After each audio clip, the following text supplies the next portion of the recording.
नमस्कार साथियों, स्वागत है आपका अपने YouTube चैनल भाषा निकेतन में। साथियों, हम बात करेंगे हिंदी भाषा एवं साहित्य का वस्तुनिष्ठ इतिहास, जो पुस्तक सरस्वती पांडे एवं गोविंद पांडे जी की है। साथियों, इस पुस्तक का यह 48वां भाग है और साथियों हम इस भाग के अंतर्गत काव्यशास्त्र को पढ़ रहे हैं और काव्यशास्त्र में हम पढ़ रहे हैं पाश्चात्य काव्यशास्त्र एक परिचय, और यह काव्यशास्त्र का भाग 6 है। तो चलिएगा वीडियो शुरू करेंगे और वीडियो शुरू करने से पहले चाहेंगे चैनल पर नए हैं तो प्लीज़ चैनल को सब्सक्राइब जरूर करें। तो देखते हैं साथियों, पाश्चात्य काव्यशास्त्र एक परिचय के अंतर्गत दिया हुआ बिंदु हमारा पहला है कि पाश्चात्य काव्य चिंतन की परंपरा का विकास 5वीं सदी ईसवी पूर्व से माना जाता है। 5वीं सदी ईसवी पूर्व से माना जाता है और पाश्चात्य काव्य चिंतन की परंपरा में 5वीं सदी ईसवी के पूर्व हेसियड, सोलन, पिंडार, नाटककार, एरिस्टोफेनिस आदि की रचनाओं में साहित्यिक सिद्धांतों का उल्लेख मिलता है।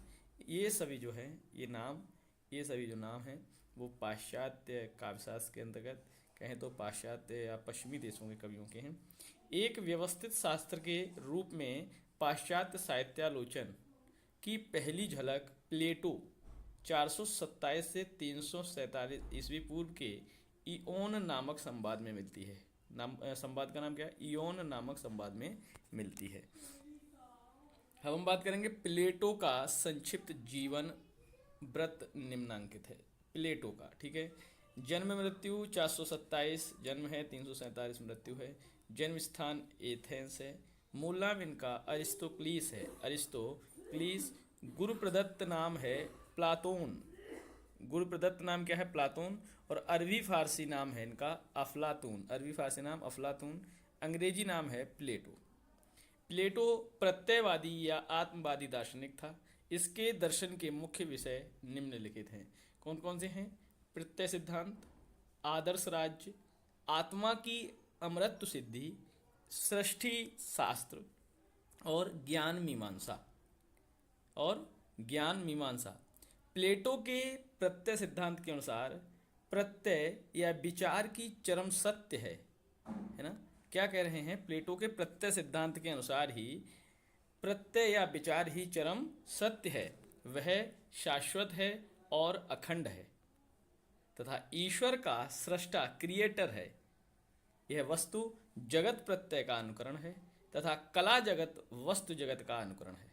इस प्रकार कला जगत अनुकरण का अनुकरण होने से सत्य से 3 गुना दूर है, क्योंकि अनुकरण असत्य होता है। विचार या प्रत्यय अनुकरण, वस्तु जगत इसका अनुकरण और कला जगत। प्लेटो ने यूनानी शब्द मिमेसिस अर्थात अनुकरण का प्रयोग अपकर्षी अर्थ में किया है। उनके अनुसार अनुकरण में मिथ्या तत्व रहता है। जो है अनुकरण में क्या रहता है? मिथ्या तत्व। कला की अनुकरण मूलकता की उद्भावना का श्रेय प्लेटो को दिया जाता है। कला की अनुकरण मूलकता की उद्भावना का श्रेय किसको दिया जाता है? प्लेटो को। वास्तव में प्लेटो ने अनुकरण में मिथ्या तत्व का आरोप लगाकर कलागत सृजनशीलता की अवहेलना की। प्लेटो आदर्श राज्य से कवि या साहित्यकार के निष्कासन की वकालत करता है, क्योंकि कवि सत्य के अनुकरण का अनुकरण करता है जो सत्य से त्रिधा अपेत है या 3 रिमूव्ड है। प्लेटो की महत्वपूर्ण रचनाएं इस प्रकार हैं: इयोन, क्रातिलुस, गौरियास, फेद्रुस, फिलेबुस और विचार गोष्ठी, गणतंत्र रिपब्लिक और लॉज। ये प्लेटो की महत्वपूर्ण रचना है। इनको आप लिख लीजिए, क्योंकि प्रश्न इस प्रकार से बनते हैं कि प्लेटो की इनमें से कौन सी रचना नहीं है, तो आपको सारी याद करनी पड़ेंगी। अगला है, प्लेटो ने अपने इयोन नामक संवाद में काव्य सर्जन प्रक्रिया या काव्य हेतु की चर्चा की है। इसने ईश्वरीय उन्माद को काव्य हेतु स्वीकारा है। प्लेटो के अनुसार कवि काव्य सृजन दैवी शक्तियों से प्रेरित होकर करता है। काव्य देवी को प्लेटो ने म्यूजेज संज्ञा से अभिहित किया है। प्लेटो ने काव्य के 3 प्रमुख भेद स्वीकार किए हैं: अनुकरणात्मक, प्रहसन और दुखांत माने नाटक; वर्णनात्मक, जिसको बोलेंगे डिथिरैम्ब प्रगीत; और मिश्र है महाकाव्य। ठीक है। प्लेटो ने काव्य के 3 भेद बताए हैं, प्रहसन, डिथरैम्ब या प्रगीत और महाकाव्य। ठीक है। और मिस्र में महाकाव्य है, वर्णनात्मक में डिथरैम्ब है और अनुकरणात्मक में प्रहसन या दुखांत नाटक है। प्लेटो ने प्रगीत के 3 अंग माने हैं, शब्द, माधुर्य और लय। प्रगीत के 3 अंग हैं प्लेटो के अनुसार, शब्द, माधुर्य और लय। चलिए देखते हैं। प्लेटो ने कला को अग्राह्य माना है, जिसके 2 आधार हैं, दर्शन और प्रयोजन। कला के मूल के संदर्भ में प्लेटो का दृष्टिकोण उपयोगितावादी और नैतिकतावादी है। कला के मूल संदर्भ में जो प्लेटो का दृष्टिकोण है वो उपयोगितावादी और नैतिकतावादी है। प्लेटो का कला विषयक दृष्टिकोण विधेयात्मक या मानकीय है, अर्थात प्लेटो बताना चाहते हैं कि कला कैसी होनी चाहिए। प्लेटो स्वयं एक कवि था। इसकी कविताएं Oxford book of Greek verse में संकलित हैं। प्लेटो ने रिपब्लिक में लिखा है, दास्ता मृत्यु से भी भयावह है, दास्ता मृत्यु से भी भयावह है। यह कथन प्लेटो का है। अरस्तु का मूल यूनानी नाम अरिस्टोतेलेस था। अरस्तु का संक्षिप्त जीवन वृत्त। अब बात करी जाएगी अरस्तु की।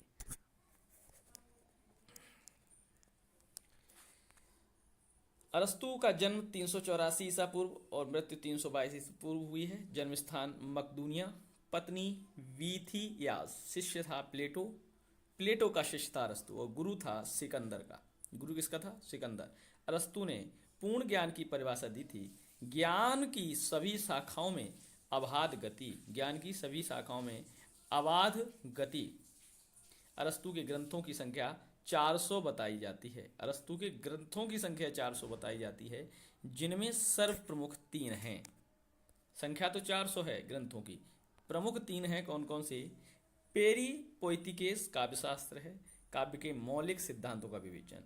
अगला है तेखनेस रितोरिकेस, भाषा शास्त्र है, भाषण, भाषा और भावों का वर्णन। वसीयतनामा, दास प्रथा से मुक्ति का प्रथम घोषणा पत्र है। अरस्तुकृत वसीयतनामा को इतिहास में दास प्रथा से मुक्ति का प्रथम घोषणा पत्र माना जाता है, क्योंकि वसीयतनामा के द्वारा उन्होंने अपने सभी दासों को दासता से मुक्त कर दिया था।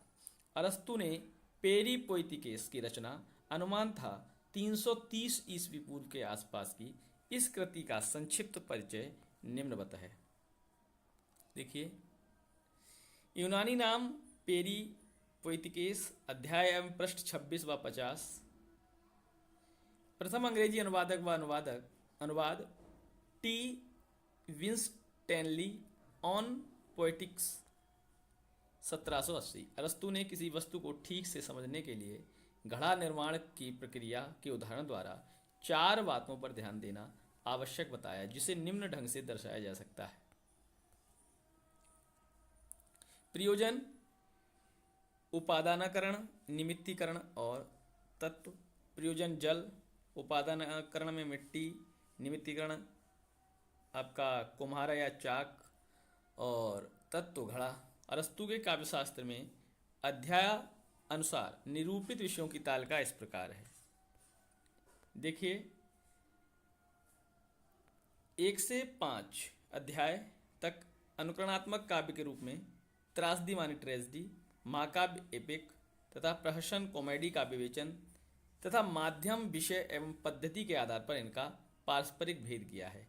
1 से 5 अध्याय तक। 6 से 19 तक यह ग्रंथ का केंद्रीय भाग है। इसमें त्रासदी, सविस्तार विवेचन तथा इसकी परिभाषा, संरचना, प्रभाव आदि का वर्णन है, माने ट्रेजेडी का वर्णन है। और अध्याय 20 में पद विभाग आदि का व्याकरण विवेचन है। 21 से 22 तक पदावली और लक्षणा का निरूपण है। 23 से 24 अध्याय में महाकाव्य के स्वरूप का विवेचन। अध्याय 25 में प्लेटो या अन्य लोगों द्वारा काव्य पर किए गए आक्षेपों का निराकरण। 26 तक महाकाव्य और त्रासदी का तुलनात्मक मूल्यांकन। अरस्तुकृत काव्यशास्त्र में अध्याय संख्या 12 से 20 प्रक्षिप्त माने जाते हैं। अरस्तु ने काव्यशास्त्र की रचना 2 दृष्टियों से की है। यूनानी काव्य का वस्तुगत विवेचन व विश्लेषण और दूसरा प्लेटो के द्वारा काव्य पर लगाए गए आक्षेपों का समाधान। अब अब देखते हैं अगला बिंदु है कि अरस्तु ने महाकाव्य दुखांत प्रहसन आदि को अनुकरण का भेद माना है। अरस्तु काव्य के लिए छंद को अनिवार्य नहीं मानते। महाकाव्य दुखांत प्रहसन आदि कलाओं के 3 भेदक तत्व हैं। माध्यम, विषय और पद्धति। दुखांत के 6 अंग हैं जो निम्न प्रकार हैं। देखिए, दुखांतक माने ट्रेजेडी, कथानक, प्लॉट, चरित्र, करैक्टर, विचार, पदयोजना, गीत और दृश्य, ये दुखांतक के 6 भेद हैं। अरस्तु ने काव्य दोषों के 5 आधार माने हैं। असंभव वर्णन जो मन को अग्राह्य हो, अयुक्त वर्णन जिसमें कार्य कारण भाव का अभाव हो, अनैतिक वर्णन जिसमें स्वीकृत मूल्यों की अपेक्षा हो, विरुद्ध वर्णन जहाँ 2 विरोधी वस्तुओं का वर्णन हो, और शिल्पगत दोष जहाँ कला संबंधी भूल हो। अरस्तु के काव्यशास्त्र में आए कुछ प्रमुख यूनानी शब्द। ठीक है, यूनानी शब्दों की बात करेंगे। देखिए, पेरिपेतिया स्थिति विपर्य और अनगुनो रिसिस अभिज्ञान जिसको कहेंगे, मिमेसिस अनुकरण, कर्थासिस विरेचन, माइथोस कथावस्तु, एथोस चरित्र, पाथोस भाव और प्राक्सिस कार्य व्यवहार। और ये अंग्रेजी अनुकरण है, ये यूनानी शब्द हैं और ये हिंदी अनुकरण है। आप लोग इसका स्क्रीनशॉट ले सकते हैं और इसको लिख सकते हैं। अगला है अरस्तु के काव्यशास्त्र में आए कुछ शब्दों का पारिभाषिक अर्थ निम्नलिखित है। देखिए, दुखांतक का क्या अर्थ है? पारिभाषिक अर्थ, यह ऐसे कार्य व्यापार का अनुकरण है जो गंभीर, स्वतःपूर्ण तथा कुछ विस्तृत हो, जिसे भाषा में विभिन्न कलात्मक अलंकरणों से विभूषित किया जाता है, तथा जो कार्य व्यापार के रूप में हो, ना कि आख्यान के रूप में, जो करुणा एवं भय को उद्धृत कर इन भावों को विरेचन करे। अगला है स्थिति विपर्य। स्थिति विपर्य दुखांतक के अंतर्गत कथानक में ऐसे परिवर्तन का नाम है जिससे कार्य व्यापार सर्वथा विपरीत दिशा में मुड़ जाता है। यह मोड़ संभाव्यता या आवश्यकता के अनुसार होता है। अभिज्ञान का अर्थ है अज्ञान की ज्ञान में परिणति। यह दुखांतक के अंतर्गत कथानक में पात्रों के मन में प्रेम घृणा उत्पन्न करती है, जो पात्रों को सौभाग्य या दुर्भाग्य का कारण बनती है। बात करते हैं प्रकृति। अरस्तु ने इसके 6 अर्थ माने हैं। यह गति का कारण या साधन है। इसका अर्थ विषय या वस्तु भी होता है। यह तत्व का भी पर्याय है और आकृति या रूप का नाम प्रकृति है। इसके अलावा विकास प्रक्रिया को प्रकृति कहते हैं, घटक को प्रकृति कहते हैं। बुचर के अनुसार प्रकृति वस्तु का वह आंतरिक धर्म है जो विश्व की सृजनात्मकता या सृजनात्मक शक्ति है। अब बात करते हैं कला। कला प्रकृति का अनुकरण है। अनुकरण वस्तु का उन्नत रूपांतरण ही अनुकरण है। अतः अनुकरण के 3 अर्थ हैं। जो वस्तुएं थीं या हैं उन्हें जैसा कहा या माना जाता है उन्हें जैसा होना चाहिए। चरित्र, जिसके अंतर्गत सभी विशिष्ट नैतिक गुण या स्थायी चित्रवृत्तियाँ आती हैं, वह चरित्र है। भाव अनुभूति या संवेदना की मनोदशा का नाम है। कार्य व्यापार, जो आंतरिक कार्यों को बोधित करता हो, वह कार्य व्यापार है। विरेचन, यह भारतीय चिकित्सा शास्त्र का पारिभाषिक शब्द है। विरेचन मूल निष्कासन द्वारा शरीर शोधन की अन्यतम क्रिया का नाम है। कला के क्षेत्र में विरेचन करुणा एवं भय को निष्कासित कर भावात्मक विश्रांति और भावात्मक परिष्कार करता है। अगला बिंदु देखते हैं। अरस्तु प्रथम काव्यशास्त्री थे जिन्होंने उपयोगी कला, आर्ट और ललित कला, फाइन आर्ट का भेद स्पष्ट किया और ललित कला की स्वायत्तता घोषित की। अरस्तु ने लिखा है, कार्य व्यापार में निरत मनुष्य अनुकरण का विषय है। बूचर के अनुसार अरस्तु के अनुकरण का अर्थ है सादृश्य विधान अथवा मूल का पुनरुत्पादन, सांकेतिक उल्लेखन नहीं। अब बात करेंगे हम लोनजाइनस। मूल यूनानी नाम लोंगिनुस का समय ईसा प्रथम या 3वीं शताब्दी माना जाता है। लोनजाइनस के ग्रंथ का नाम है पेरीहुप्सुस। इस ग्रंथ का प्रथम बार प्रकाशन 1554 ईस्वी में इतालवी विद्वान रोबेर्तेल्लो ने करवाया था। पेरिप्सूस मूलतः भाषण शास्त्र रेटोरिक का ग्रंथ है। पेरिप्सूस का सर्वप्रथम अंग्रेजी रूपांतर जॉन हॉल ने सन 1652 ईस्वी में of the height of eloquence शीर्षक से प्रकाशित करवाया। सेंट सबरी ने of the height of eloquence के लिए सबलाइम उदात्त शब्द का प्रयोग किया। लॉन्जाइनस ने पेरिप्सूस की रचना पत्र के रूप में पोस्तुम्यूस तेरेंतियानुस नामक व्यक्ति को संबोधित करके की। उदात्त का निरूपण सर्वप्रथम केकिलियुस नामक व्यक्ति ने किया था। लॉन्जाइनस से पूर्व होरेस ने ऑर्स पोएटिका काव्य कला नामक ग्रंथ को पत्र के रूप में लिखा था। लॉन्जाइनस के पेरिप्सूस में अध्याय अनुसार निरूपित विषयों की तालिका इस प्रकार है। देखिए, 1 से 7 अध्याय तक ग्रंथ का प्रयोजन, उदात्त की परिभाषा, कतिपय दोषों का विवेचन। 8 से 15 अध्याय तक उदात्त के 5 स्रोतों का निर्देश, उसमें विचार की गरिमा व भाव की प्रबलता का निरूपण। 16 से 29 अध्याय तक अलंकारों का निरूपण। 30 से 38 अध्याय तक शब्द, रूप, बिंब आदि का निरूपण। 39 से 40 अध्याय तक रचना की भव्यता का निरूपण। 41 से 43 अध्याय तक दृष्टिभेद से उदात्त विरोधी अन्य दोषों की चर्चा। और 44वें अध्याय में यूनान के नैतिक साहित्यिक ह्रास के कारणों का संधान। लॉन्जाइनस के संबंध में विभिन्न विद्वानों का अभिमत इस प्रकार है। सेंट सबरी कहते हैं कि उनकी आलोचना का प्रकार शुद्ध सौंदर्यवादी है और उसमें वी सर्वोत्कृष्ट है। डेविड डेचेज क्या कहते हैं?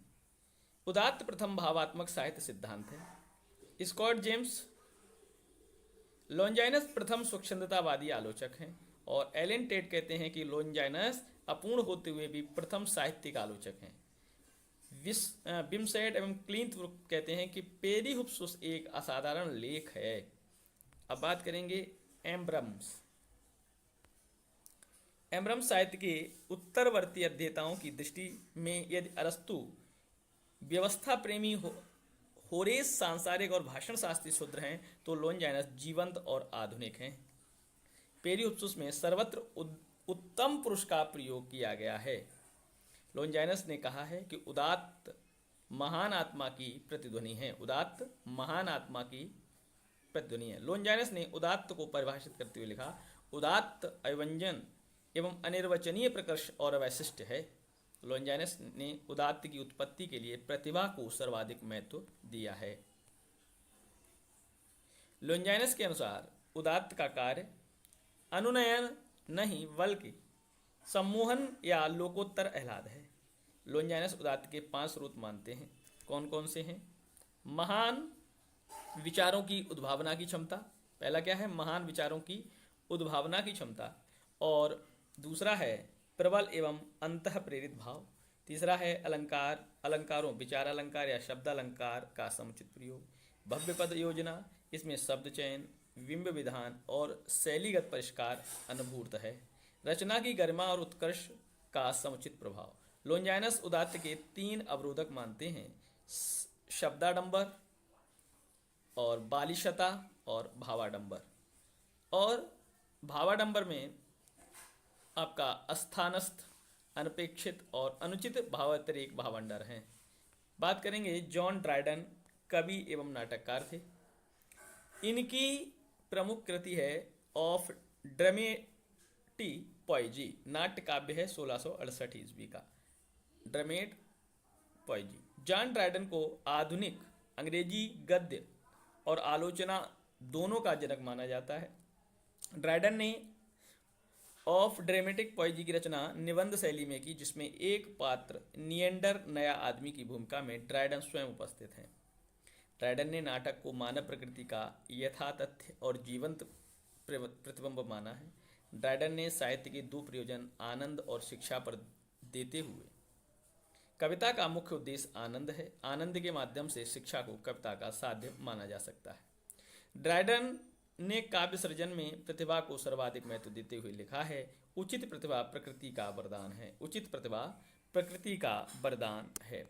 अब हम बात करेंगे विलियम वर्ड्सवर्थ।